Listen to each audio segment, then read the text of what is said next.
In today's video, I'm going to teach you how to use Grok AI.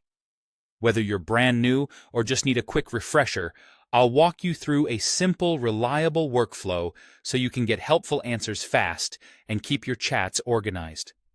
First, open Grok.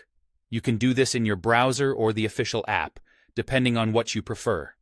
Give it a second to load. You should see a clean chat interface with a message box at the bottom. Next, sign in. If you already have an account, enter your credentials and continue. If it's your first time, follow the on-screen steps to create an account. Signing in ensures your conversations are saved and makes it easier to pick up where you left off on any device. Now, type your question or prompt in the message box. Be as clear and specific as you can. Instead of saying, "help with writing," try something like, "Write a friendly 150-word introduction to a newsletter about healthy meal prep."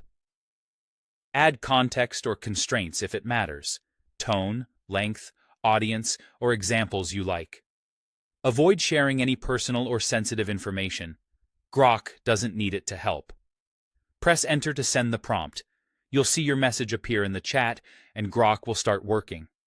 While you wait for Grok to generate a response, give it a moment.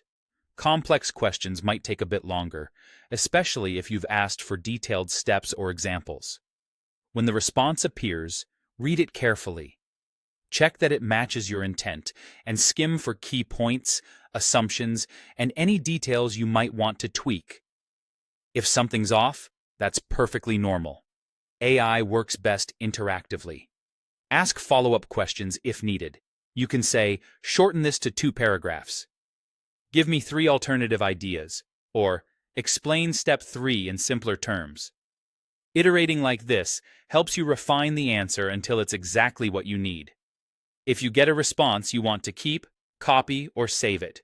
Use the copy function, then paste it into your notes, a document, or a project tracker. Saving helpful prompts alongside the answers can make repeat tasks much faster later. Finally, start a new chat for different topics. Keeping each project or question in its own thread prevents confusion and helps Grok stay focused. When you switch subjects, open a fresh chat so your context stays clean and your history remains easy to navigate. That's it. Open Grok, sign in, ask clearly, review carefully, refine with follow-ups, save good outputs, and keep topics separated with new chats. You're ready to get the most from Grok AI.